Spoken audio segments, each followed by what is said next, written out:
suspect. LaDamian, why? We want to know why. Back up. Do you have any Can you talk about family? back up? Yes. Do you have anything to say? Anything to say to your family? Do you have anything to say? Anything to say? They want to know why. Your family says they're confused. We never saw it coming. Now, it's a possibility that they say he was on some kind of drug, right? No. I didn't know he was on drugs, but it's a possibility that he was on some kind of drugs because it's hard to fathom why he would, he would hug his sister. He would always come in the house and say, "Where's folk at?" What was it like seeing him in court today? Different, because it's not him. That's not how he act. He couldn't make eye contact. He wasn't himself. This is his mama. How you come look at your mama and say nothing? You're just traumatized, right?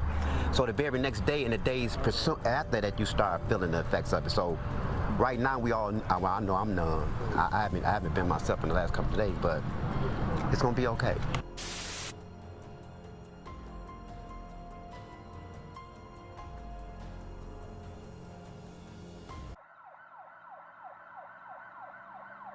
Just before 4:30 p.m. on September 1st, Hazel Park police officers were dispatched to a residence on Bernardino Avenue, just off 9 Mile Road and I-75, following a call that would lead them into one of the most disturbing cases the city has seen in recent years. Upon entering the home, officers were met with a scene so deeply unsettling that even the most experienced and hardened detectives on the force were left shaken. It was the kind of moment that doesn't just stay with you for the day, it lingers. What began as a quiet afternoon, filled with ordinary memories, took a dark and irreversible turn that no one saw coming. Hazel Park police were called to the home just after 4 Monday afternoon. Investigators say officers found both Linda and Cardi dead with injuries from apparent trauma. Very sad and a horrible situation because we live in a good neighborhood and they were very nice people. See them taking the child to school and, going to work. The bodies of 41-year-old Linda Hill and her 12-year-old son, Cardi Jackson, were found inside the residence, both having suffered fatal stab wounds to the neck. Despite efforts from first responders, both were pronounced dead at the scene. Linda Hill was known to everyone as a generous, warm-hearted woman, someone who would give the shirt off her back without hesitation. A loyal friend and devoted mother, her presence radiated kindness and compassion. Her son, Cardi, was a 7th grader at Hazel Park Junior High, described by family as a gentle soul who loved playing video games, goofing around with loved ones, and simply enjoying being a kid. He never caused trouble, never asked for much, just a happy, well-loved child with a bright future ahead. According to the Oakland County Prosecutor's Office, Linda had been on the phone with someone just before the murders. During the call, she reportedly mentioned that she needed to hang up because her brother had just arrived at the house. That detail would later become a crucial part of the investigation. Prosecutors confirmed that her brother's car was seen in the area at the time of the killings, and chillingly, returned to the scene again later that night. It was Linda's 64-year-old uncle, who lives in the basement of the home, who made the horrific discovery. He told police he heard loud noises upstairs, but was unaware that anyone else was in the house other than Linda and Cardi. When he went to check, he found their bodies and immediately called authorities. A nephew of Linda's also shared that he had spoken with her just 15 minutes before the attack and had plans to pick her up and take her to visit their grandmother. The timing made the news even more unbearable for the family, who gathered at a vigil days later in a state of shock and disbelief. Loved ones shared stories, shed tears, and lit candles in honor of Linda and Cardi, still grappling with how such violence could touch such gentle souls. The tragedy deepened when Linda's own brother, LaDamian Hill, was identified by family as the prime suspect. What followed was even more disturbing. After police had cleared the crime scene, LaDamian allegedly returned to the house uninvited, walked inside, and said only 2 chilling words: "Forgive me." He then reportedly laid naked in his sister's bed for several minutes, an act that left even seasoned investigators shaken. Video surveillance footage later showed a red Lincoln leaving the area during the time frame of the murders, a vehicle family members say LaDamian Hill was driving when he returned later that evening. Police recovered that same car and detectives reportedly found blood inside, as well as blood-stained clothing at the Pontiac residence where LaDamian had been staying. When approached by police, he declined to be interviewed. To those who knew the siblings, the news was incomprehensible. Linda and LaDamian had always been close, according to family, their bond making the events even more difficult to process. "He must have just snapped," one cousin said at the vigil, echoing the confusion and heartbreak felt by so many.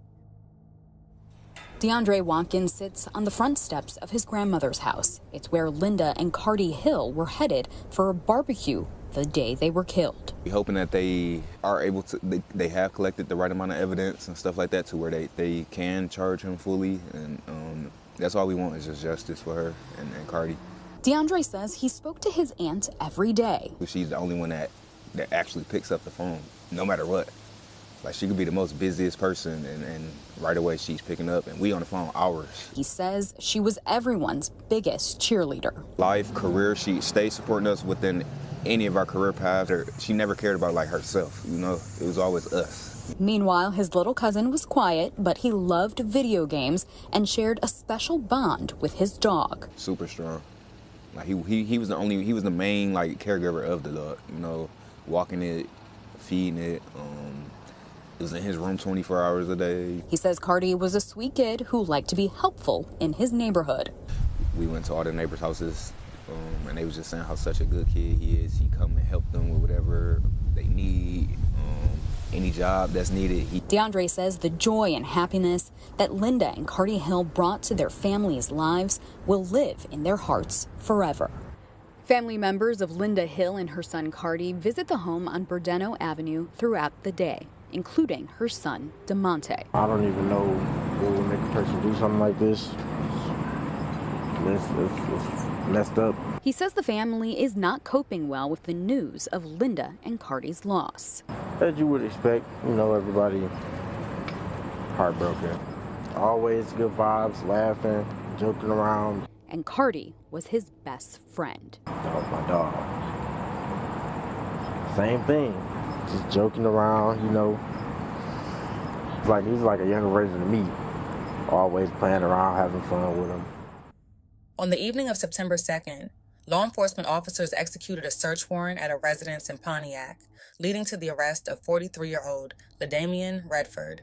According to police, detectives recovered critical evidence at the scene connecting Redford to a recent double homicide. When brought before the court, Redford stood mute, prompting the judge to enter a not guilty plea on his behalf. The Oakland County Prosecutor's Office revealed that Redford is a father of 7, works as a roofer, and currently resides with the mother of one of his children.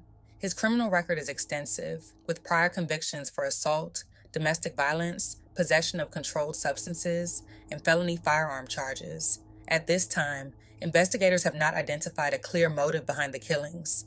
The silence surrounding Redford's alleged actions has only deepened the pain for the victims' families, leaving them with far more questions than answers, and a grief that words may never truly express.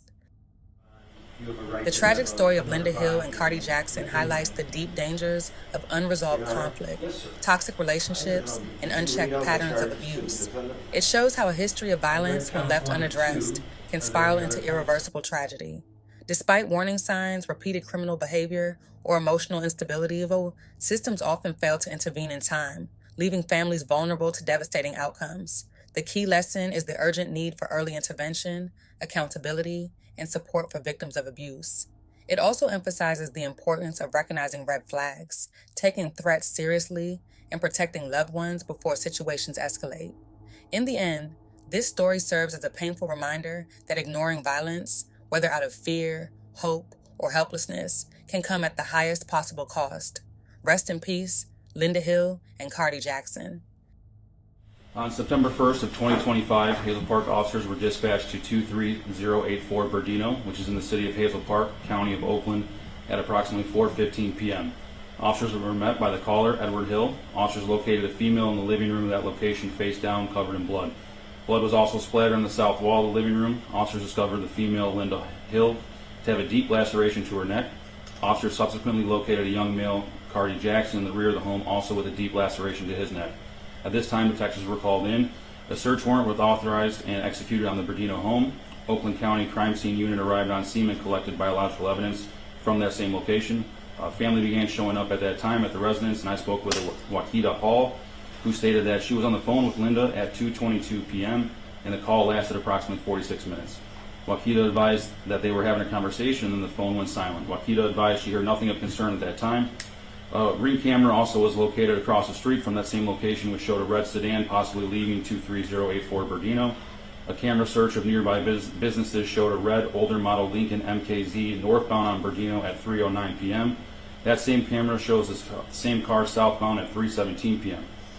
The search warrant was authorized on Linda's phone, which revealed that Linda was on the phone with Wakita and then took a call from someone named Andre, later determined to be DeAndre Davis.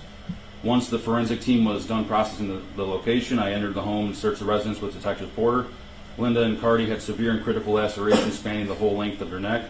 Once the search was completed, detectives returned to the station, and at approximately 1:44 a.m., I spoke with Dwight Hill, who stated that he was the nephew, stated that his nephew, LaDamian Hill, showed up to the house naked and laid in Linda's bed and asked for forgiveness.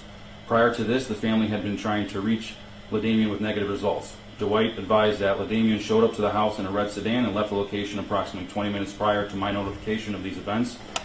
The owner of the sedan at this time was unknown. Detectives continued to check area cameras to narrow down the direction of travel for that red Lincoln, which was tracked to westbound 8 Mile and West End. The Lincoln was then picked up on flock cameras and provided a plate for that vehicle. The vehicle registered to a female out of Pontiac. Additional members of the department proceeded to the area of the Pontiac residence and conducted surveillance on the house and the suspect vehicle in front of the location. Officers observed LaDamian Hill on the front porch of the residence at that time. Detective Jackson and I spoke with DeAndre Davis, who was unaware of Linda's passing. DeAndre stated they went on a date the day prior and texting the day of the murder. DeAndre advised he called Linda, which was confirmed from her call log, at approximately 2:51 p.m. and lasted until 3:17 p.m. DeAndre advised that Linda stated her brother was at the location and she had to go. The call was then ended. That time frame correlates with the times from area businesses that the red sedan was located in the area. Due to the fact that the call was ended and the area businesses caught the sedan southbound on Bernardino seconds later, this indicates that the killing of Linda and Cardi happened almost immediately upon LaDamian entering the home and DeAndre ending the phone call with Linda. At this time, I authored a search warrant for the residence in Pontiac. Oakland County SWAT was notified and executed the search warrant and took LaDamian into custody without incident. On LaDamian's person was a blood-covered sweatshirt at the time of the arrest, and during the search of the residence, black jeans were recovered that had apparent blood on them as well. Home security footage was retrieved from the Pontiac house, which shows LaDamian entering the home at 6:37 p.m. on the day of the murder, wearing the sweatshirt and pants that were recovered. Additional evidence was collected from the Pontiac home and subsequently processed. A search of the red Lincoln in front of the Pontiac residence also revealed the presence of blood contained inside.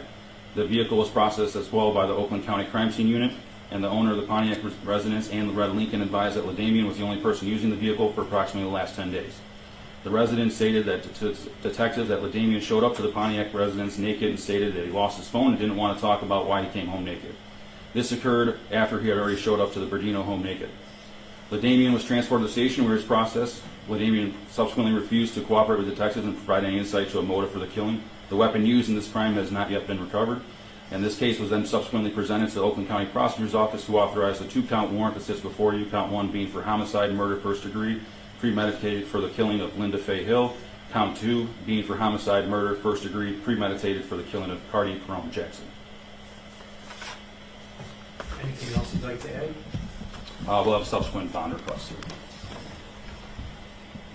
The court's been presented with a proper complaint based on the factual allegations contained in the actual complaint and the sworn testimony moments ago. The court finds probable cause to believe that the accused committed the alleged offenses. I've issued the warrant and I've signed the complaint. Okay, let's shift to the arraignment.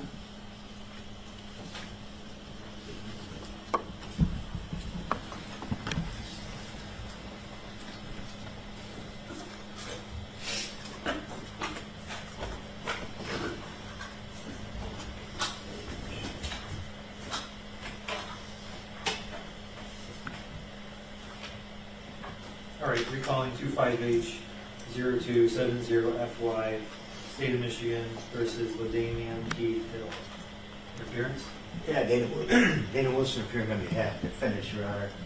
defendant stands mute, asking a not guilty plea be entered. He would request that the charges be read to him, Your Honor, and he would request a court-appointed attorney, Your Honor.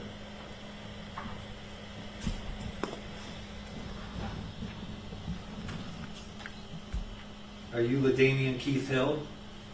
I am. This is your arraignment. You've been charged with 2 counts in the complaint. Count 1 is premeditated homicide, murder first degree. This is a count that could be punished with life in prison without parole, with DNA to be taken. Count 2 is the same. Premeditated homicide, murder first degree. This felony could be punished with life in prison without parole and DNA to be taken. The court will enter not guilty pleas on your behalf for both of these counts. You have the right, a constitutional right to a trial by jury. You have a constitutional right to be represented by an attorney at all stages of this case. I will give you a free attorney through all the stages in the district court. You have the right to remain silent. Anything you say or write can be used against you. You have the right to have an attorney present anytime you're questioned on this case. And you have the right for the court to consider any type of bail. Is there any input from the detectives on bail? Detective Jackson, Hazel Park Police Department. LaDamian is a 43-year-old male. He has a lengthy criminal history spanning from 2004 to the current charges. In 2004, he received his first conviction for controlled substance. 2006, assault and battery. 2009, domestic violence. 2007, assault with intent to murder, pled down to assault with intent to do great bodily harm less than murder, along with felony firearm. 2009, we continue with controlled substance. 2010, domestic violence, second offense. 2012, felony firearm, second offense. 2012, possession of a controlled substance. 2009, disorderly person. And 2019, OWI, which is in active warrant status. An MDOC report also showed that LaDamian served his maximum time on his last prison sentence without parole and without improvement. LaDamian has 2 outstanding arrest warrants in lien for failing to appear on court orders. Upon LaDamian's arrest and search warrant of the home he was in, we located journal notes in his room that appeared to be a list of items he was trying to gather in order to flee, including a passport, guns, vehicle that he wanted to get, and clothes he wanted to bring. LaDamian stated he was a roofer, as employment, self-employed. He also did side jobs. However, at this time, Your Honor, we ask that bond be denied due to the severity of the offense, that LaDamian is a threat to the public if released. He also is a flight risk based on the notes that we found that he was attempting to flee, and based on a lengthy criminal history and lack of improvement from a past serious criminal conviction. That is all. Is there any input from the county? Yes, thank you. Paige Carper for the record. I did speak with the defendant when he was in the lockup in the Hayes Park Police Department. I did speak to his child's mother as well to verify information. He is 43, single. He has 7 children. He does live with his child's mother at the Redford address. It was confirmed he's been there for the last 6 to 7 years with their minor child. He's been working in roofing since 2016. He declined to answer substance use questions. However, it was stated to me that he may use alcohol, marijuana, and occasional pills. He did not report any mental health concerns to me, nor did his reference. At the time of arrest, he did have active bench warrants. He does have a lengthy criminal history. He does have prior convictions of violence and weapons offenses.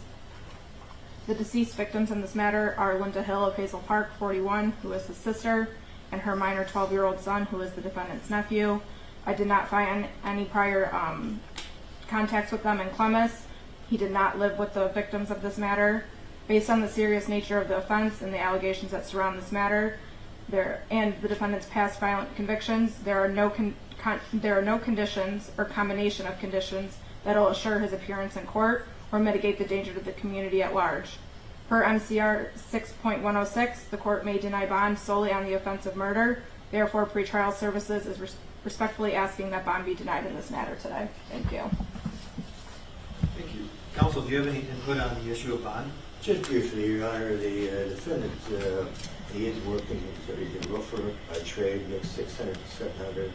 He's not on probation, he's not on parole. And he's had stable residence on Gilmore and Redford. So he does have, it's that stable residence. I realize it's a very serious crime, though. The only thing I would ask for is that there is no cash bond.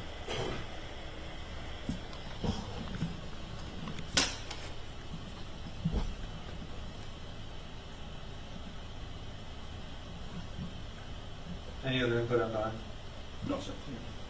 Anything else, counsel, on bond? Nothing for you. When a court is setting bond, it's trying to answer several questions. One, if you're released, are you a danger to the community? And two, what's the likelihood of you returning to court? Based on what I heard from the detectives, I am worried about that you may be a flight risk. The court can look at other things, your history of convictions, your history of showing up or failing to appear in court. I could consider the seriousness of the charges. These are as serious as it gets. I'm a little bit concerned about your failing to appear in court in previous cases. But the easier answer for me is MCR 6.106, which denies your release entirely because you've been charged with murder. So my decision to deny release and deny any type of money bail is based on that court rule. So you have no opportunity to be released. Your release is denied. Obvious conditions, no criminal activity, don't break the law, no violent or threatening behavior. Appear in court, sheriff will transport you to court hearings. We have to schedule several hearings now. Because it's a felony, you have a right to have a probable cause conference and a preliminary examination. And if you're in the district court that long, because I denied your bond, you have a right to have another bond hearing within 90 days. Your Honor? Yes, sir. I don't know, did you read all the charges to the defendant? I read counts 1 and 2. Are there any other counts? No, sir. Okay, Yes, I'll sir. make sure you get all the charges. Okay. Thanks for asking.